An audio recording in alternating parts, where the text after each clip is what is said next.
Hello friends, अभी मैंने 2-3 दिन पहले कम्युनिटी में एक पोस्ट किया था कि फ्रेंड्स अब कौन सा पेपर पढ़ाया जाए। तो फ्रेंड्स उसमें मैंने 4 पेपर दिए थे, जिसमें फ्रेंड्स सबसे ज़्यादा साथियों ने कहा है कि ऑपरेशन रिसर्च में सिंप्लेक्स मेथड से स्टार्ट कीजिए। तो फ्रेंड्स आज मैं सिंप्लेक्स मेथड से एक क्वेश्चन सॉल्व करके दिखाऊंगा। तो और फ्रेंड्स मैं बता दूं आपको कि मैंने सिंप्लेक्स मेथड से ऑपरेशन रिसर्च में काफ़ी क्वेश्चन सॉल्व करा दिए हैं। अगर आपने नहीं देखा है तो चैनल की प्लेलिस्ट में जाकर ऑपरेशन रिसर्च के नाम से फोल्डर मिलेगा और वहाँ जाकर देख सकते हैं।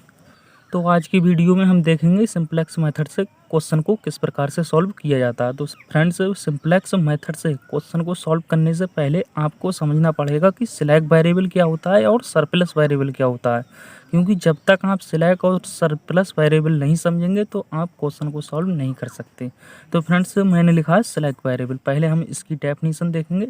तो लिखा if a constraint has a sign less than equal to then in order to make it an equality we have to add something positive to the left hand side.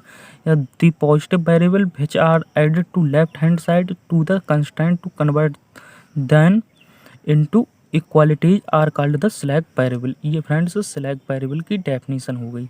इसे फ्रेंड्स मैं एक एग्जाम्पल से समझाता हूँ। तो हमने लिखा है for example maximise Z equal to 2x1 plus का 5x2 प्लस का 3x3। ये हमें फंक्शन दे रखा है मैक्सिमाइज जेड और सब्जेक्ट टू कंस्ट्रेंट हमारे पास दे रखे हैं x1 प्लस का x2 प्लस का x3 less than equal to b1 और 2x1 माइनस का 4x2 प्लस का x3 less than equal to b2 और x1 x2 x3 greater than equal to 0। ये फ्रेंड्स इस प्रकार का हमें सिंप्लेक्स मेथड में क्वेश्चन मिलता है। तो अब हम क्या करेंगे, और जब फ्रेंड्स हमारे पास लेस दैन इक्वल का साइन होता है तो हम इसमें सिलेक्ट वेरिएबल ऐड करते हैं। और सिलेक्ट वेरिएबल ऐड करेंगे तो फ्रेंड्स हमने लिखा है कन्वर्ट कंस्ट्रेंट। तो हमारी जो फर्स्ट कंस्ट्रेंट है इसमें x1 प्लस का x2 प्लस का x3 और जब लेस दैन इक्वल का साइन हम हटाएंगे तो इसमें हमारा सिलेक्ट वेरिएबल ऐड हो जाएगा x4। इसी प्रकार से जो सेकंड कंस्ट्रेंट दे रखा है, जो फर्स्ट में हम x4 ऐड कर चुके हैं तो सेकंड में हम x5 ऐड करेंगे। तो फ्रेंड्स इस प्रकार से हम सिलेक्ट वेरिएबल ऐड करते हैं। यहाँ हमने लिखा है here x4 and x5 are called slack variable. अब इसी प्रकार से जब हमारे पास ग्रेटर देन इक्वल का साइन होगा तो उसमें हमारा सरप्लस वेरिएबल ऐड होगा। तो यहाँ हमने सरप्लस वेरिएबल की डेफिनेशन लिखी है। तब लिखा है if a constraint has a sign greater than equal to then in order to make it an equality we have to subtract something positive from its LHS the positive variables which are subtracted from the left hand side of the constraint of convert them into equalities are called surplus variables. इस प्रकार से ये हमारी surplus variables की definition हो गई। और इसे भी फ्रेंड्स मैं एक एग्जाम्पल से समझाता हूँ। तब हमने लिखा है for example maximise Z equal to 2x1 plus का 4x2 प्लस का 3x3। ये हमारा फंक्शन गिवन है और सब्जेक्ट टू कंस्ट्रेंट हमारे पास x1 प्लस का x2 प्लस का 2x3 less than equal to b1 और फिर सेकंड कंस्ट्रेंट x1 माइनस का 2x2 प्लस का 3x3 और greater than equal to b2 और जो थर्ड कंस्ट्रेंट है x1 माइनस का 2x2 प्लस का 3x3 greater than equal to b3 and x1 x2 x3 greater than equal to 0। इस प्रकार से ये हमें क्वेश्चन गिवन है। अब हम इसमें सरप्लस और सिलेक्ट वेरिएबल ऐड करेंगे। जहाँ फ्रेंड्स हमारा लेस देन इक्वल का साइन है वहाँ तो हमारा सिलेक्ट वेरिएबल ऐड होगा और जहाँ ग्रेटर देन इक्वल का साइन है वहाँ हमारा सरप्लस वेरिएबल ऐड होगा। तो इसे देखते हैं फ्रेंड्स किस प्रकार से करेंगे। तो x1 प्लस का x2 प्लस का 2x3 और फिर सेकंड कंस्टेंट x1 माइनस का 2x2 प्लस का 3x3। इसे तो हमने सेम लिख लिया। तो फर्स्ट में हमारा लेस देन इक्वल का साइन है तो इसमें हमारा सिलेक्ट वेरिएबल ऐड हो जाएगा x4। और जो फ्रेंड्स हमारा सेकंड कंस्टेंट है इसमें हमारा ग्रेटर देन इक्वल का साइन है तो इसमें हमारा सरप्लस वेरिएबल ऐड होगा। x4 को ऐड कर चुके हैं तो इसमें हमारा माइनस का x5 ऐड हो जाएगा। सिलेक्ट में हम प्लस के साथ कर रहे थे लेकिन सरप्लस में हम माइनस के साथ करेंगे। इसी प्रकार से जो थर्ड कंस्टेंट है उसमें हमारा माइनस का x6 ऐड हो जाएगा और इक्वल में हमारा फर्स्ट कंस्टेंट के b1, सेकंड में b2, थर्ड में b3। और फिर यहाँ हमने लिखा है here x4 is the slack variable. जहाँ फ्रेंड्स हमने फर्स्ट कंस्टेंट में x4 ऐड किया है ये हमारा सिलेक्ट वेरिएबल है और x5 और x6 ये हमारे सरप्लस वेरिएबल ऐड किए गए हैं। तो फ्रेंड्स इस प्रकार से ये हमारे स्लैक और सरप्लस वेरिएबल ऐड किए जाते हैं। अब हम करेंगे क्वेश्चन सॉल्व। तो इसमें फ्रेंड्स हमारा जो फर्स्ट क्वेश्चन है, सॉल्व द LPP। LPP का मतलब होता है लीनियर प्रोग्रामिंग प्रॉब्लम। और minimise z equal to x1 minus का 3x2 प्लस का 2x3। ये हमें ऑब्जेक्टिव फंक्शन गिवन है और सब्जेक्ट टू कंस्टेंट हमारे पास इसमें 3 कंस्टेंट है and x1, x2, x3 greater than equal to 0। ये फ्रेंड्स हमें क्वेश्चन गिवन है। अब हम करेंगे इसका सॉल्यूशन। तो सॉल्यूशन में सबसे पहले क्या करेंगे फ्रेंड्स, जो हमें गिवन ऑब्जेक्टिव फंक्शन है मिनिमाइज जेड में दिया हुआ है, तो इसे सबसे पहले कन्वर्ट करते हैं हम मैक्सिमाइज जेड में। और जो गिवन सब्जेक्ट टू कंस्टेंट है, टोटली कंस्टेंट हमारे लेस दैन में, तो हमारे इसमें हमारा ऐड होगा स्लैक वेरिएबल। तो यहाँ लिखेंगे first we convert the problem. तब हमने लिखा है first we convert the problem of minimisation to maximisation problem by taking the objective function and adding slack variables we get. क्या करेंगे फ्रेंड्स, जो हमारा मिनिमाइज जेड है इसे हम मैक्सिमाइज जेड में कन्वर्ट करेंगे। और जो हमारे सब्जेक्ट टू कंस्ट्रेंट है लेस दैन इक्वल में, तो हम इसे इक्वल में बनाएंगे। तो इक्वल में बनाने के लिए हमें इसमें स्लैक वेरिएबल इंट्रोड्यूस करना पड़ेगा। तो हमारा मिनिमाइज जेड से मैक्सिमाइज जेड इक्वल टू क्या हो जाएगा, x1 है तो माइनस का x1 होगा, और माइनस का 3x2 है तो प्लस का 3x2, और माइनस का 2x3। मिनिमाइज जेड को हम मैक्सिमाइज जेड में चेंज करते हैं तो माइनस चिन्ह से हमें मल्टीप्लाई करनी होगी। अब हमारी जो सब्जेक्ट टू कंस्ट्रेंट है, यहाँ लिखेंगे subject to constraint 3x1 minus का x2 प्लस का 2x3, और सेकंड कंस्ट्रेंट माइनस का 2x1 प्लस का 4x2 और प्लस का 0x3, और थर्ड कंस्ट्रेंट माइनस का 4x1 प्लस का 3x2 प्लस का 8x3। तो तीनों कंस्ट्रेंट में हमारे स्लैक वेरिएबल ऐड होगा। तो फर्स्ट में हम x4 ऐड करते हैं, और सेकंड में x5, और थर्ड में x6। इक्वल में हमारा 7, और सेकंड में 12, और थर्ड में हमारा 10, और x1, x2, x3 equal to 0 and x4 equal to 7, x5 equal to 12 और x6 इक्वल टू 10। अब क्या करेंगे फ्रेंड्स, जो हमारे पास मैक्सिमाइज जेड इक्वल टू जो फंक्शन ऑब्जेक्टिव आ गया और हमारे पास जो सब्जेक्ट टू कंस्टेंट है, इनकी हेल्प से हम सिंप्लेक्स टेबल बनाएंगे और उसे सॉल्व करेंगे। और फ्रेंड्स सिंप्लेक्स टेबल किस प्रकार से बनाते हैं, तो फ्रेंड्स इस प्रकार की आपको टेबल बना लेनी है, और जिसमें हमारा फर्स्ट जो कॉलम होगा वो हमारा CV, और सेकंड वाला XV, फिर यहाँ BJ, और यहाँ पर CJ, और यहाँ ZJ माइनस का CJ। और CJ में फ्रेंड्स, CJ वाली रो में हम उन वैल्यूज को रखते हैं जो हमें ऑब्जेक्टिव फंक्शन है। जो फ्रेंड्स हमने मैक्सिमाइज जेड में ऑब्जेक्टिव फंक्शन लिखा है, और BJ वाले रो में यहाँ हमारा x1, x2, x3, x4, x5 और x6, क्योंकि जो हमारे पास वेरिएबल है x6 तक हैं तो x6 तक लिखेंगे। और CJ में हम मैक्सिमाइज जेड वाला लिखेंगे, तो x1 का कोफिशिएंट यहाँ लिखेंगे, तो हमारा माइनस का 1, यहाँ 3, यहाँ माइनस का 2, यहाँ 0 0 0। क्योंकि फ्रेंड्स यहाँ देखेंगे maximise Z equal to minus का x1 है, तो x1 का कोफिशिएंट माइनस का 1, और x2 का 3, और x3 का माइनस का 2। तो इधर देखेंगे x1 के ऊपर x1 का कोफिशिएंट माइनस का 1, x2 का 3, और x3 का माइनस का 2, x4 का 0, और ये भी 0, और इधर भी 0। और फिर XV में हम उन वैल्यूज को रखेंगे जो हमने सेलेक्ट वेरिएबल ऐड किए हैं, तो x4 ऐड किया है, x5 और x6। और x4 इक्वल टू हमारा कितना है, 7 है, x5 इक्वल टू 12, और x6 इक्वल टू 10। और इधर देखेंगे x4 के ऊपर हमारा 0 है, x5 के ऊपर 0, x6 के ऊपर 0, तो यहाँ हमारा 0 0 0। और फिर x4 हमने फर्स्ट कंस्टेंट में ऐड किया है, तो उन सभी के कोफिशिएंट लिखेंगे यहाँ, तो यहाँ हमारा 3, माइनस का 1, 2, 1 0 0। इधर हमारा माइनस का 2, 4 0 0 1 0। इधर माइनस का 4, 3 8 0 0 1।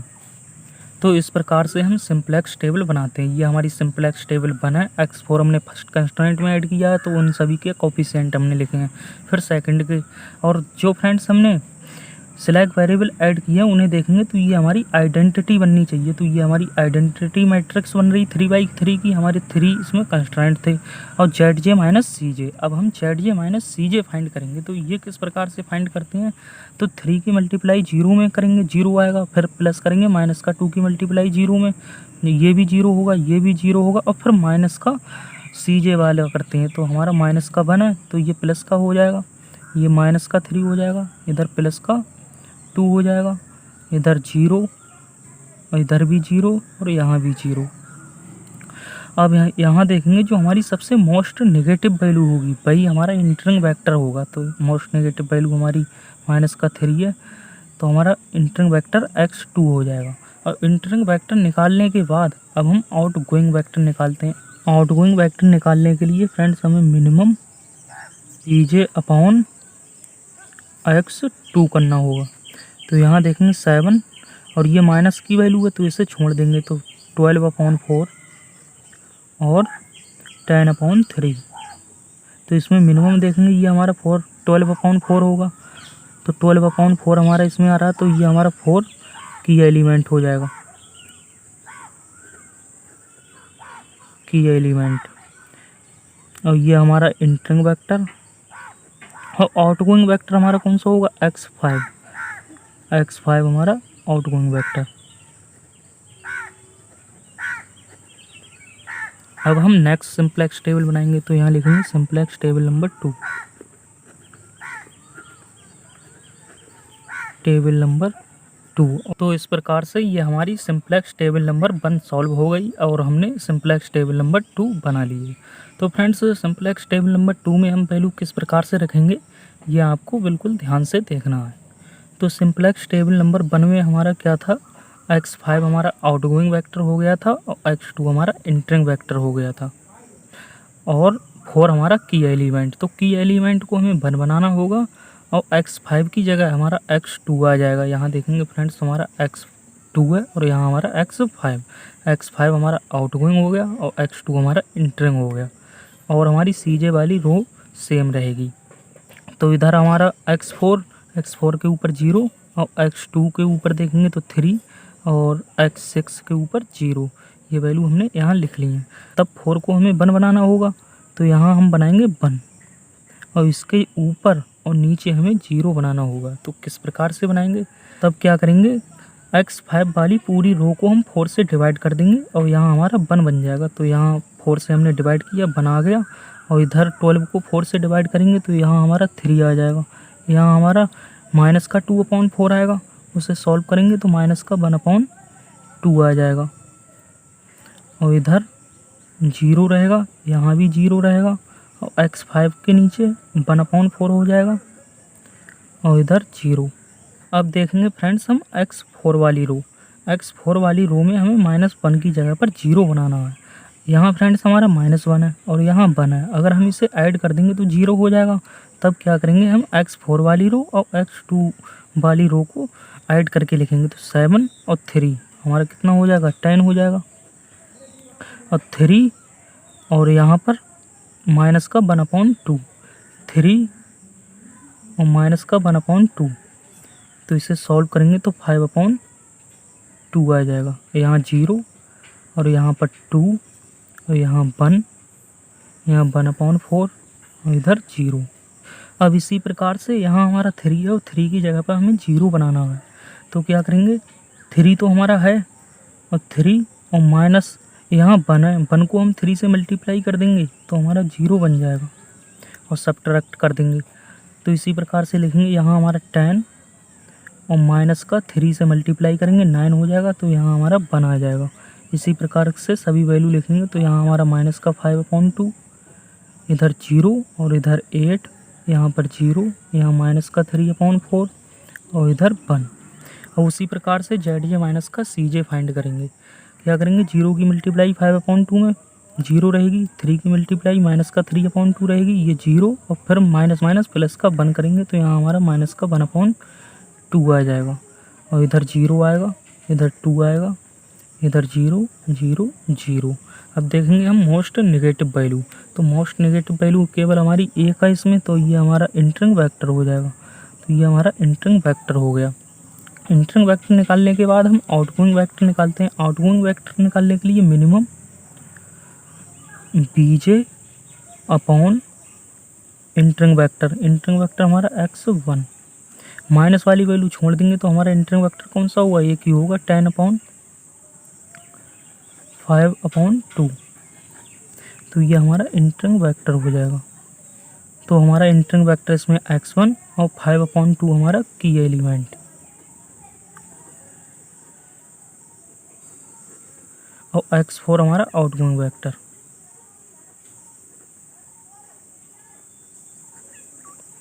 अब इसी प्रकार से हम सिंप्लेक्स टेबल नंबर 3 बनाएंगे। और ये कब तक बनाएंगे फ्रेंड्स, जब तक हमारी ZJ माइनस CJ में ऑल वैल्यूज पॉजिटिव ना आ जाए। तो यहाँ देखेंगे x4 हमारा आउटगोइंग हो गया है, और x4 की जगह पर x1 हमारा इंटरिंग वेक्टर है, तो x1 लिख लिया। और x2 x6 हमारा सेम रहेगा। और x1 के ऊपर देखेंगे -1, x2 के ऊपर -3 और x6 के ऊपर 0। अब हम उसी टाइप से सॉल्व करेंगे कि ये एलिमेंट को बनाएंगे 1 और इसके नीचे हमें 0 बनाना होगा। 1 बनाने के लिए 5/2 है, तो इसे 2/5 से मल्टीप्लाई कर देंगे तो ये हमारा 1 बन जाएगा। तो 2/5 से मल्टीप्लाई करेंगे और इधर हमारा 10 है तो 4 आ जाएगा, तो यहाँ पर हमारा 4। और इसी प्रकार से इसे सॉल्व करेंगे। तो ऑल वैल्यूज में यहाँ डायरेक्ट ही लिखूँगा क्योंकि फ्रेंड्स वीडियो लॉन्ग हो रहा है और सेम उसी तरह से सॉल्व करना है। तो फ्रेंड्स उसी प्रकार से हमने सिंप्लेक्स टेबल नंबर 3 को सॉल्व कर लिया है। जो सिंप्लेक्स टेबल नंबर 2 थी उससे हमने वैल्यू फाइंड की और सिंप्लेक्स टेबल नंबर 3 फाइंड कर ली। तो इसमें देखेंगे ZJ माइनस CJ हमारी ऑल वैल्यूज पॉजिटिव हैं, और हम तभी तक सॉल्व करते हैं जब तक हमारी ZJ माइनस CJ में ऑल वैल्यूज पॉजिटिव ना आ जाए। तो यहाँ फ्रेंड्स लिखेंगे since all delta J greater than equal to 0, या तो 0 है या फिर 0 से बड़े हैं। तो फ्रेंड्स यहाँ देखेंगे x1 इक्वल टू हमारा 4, x2 इक्वल टू 5 और x3 हमारा आया नहीं, तो x3 इक्वल टू हमारा 0 हो जाएगा। तब हमारा और जो ऑप्टिमल सोल्यूशन होगा क्या होगा, optimal solution is x1 equal to 4, x2 equal to 5 और x3 इक्वल टू 0। और जो हमें फंक्शन दे रखा है minimise z equal to x1 minus का 3x2 प्लस का 2x3। तो यहाँ हम वैल्यू पुट कर देंगे। x1 इक्वल टू 4 है और माइनस का 3x2 है, तो यहाँ 15 हो जाएगा, और प्लस का 2x3 है, ये हमारा 0, तो इक्वल टू माइनस का 11। ये वैल्यू आ गई हमारे पास minimise z equal to minus का 11 और x1 equal to 4, x2 equal to 5 और x3 इक्वल टू 0। तो इस प्रकार से फ्रेंड्स हम सिंप्लेक्स मेथड के द्वारा क्वेश्चन को सॉल्व करते हैं। अगर फ्रेंड्स वीडियो अच्छा लगा हो तो वीडियो को लाइक करना, शेयर करना, चैनल को सब्सक्राइब करना। अब मैं मिलता हूँ नेक्स्ट वीडियो में। जय हिंद।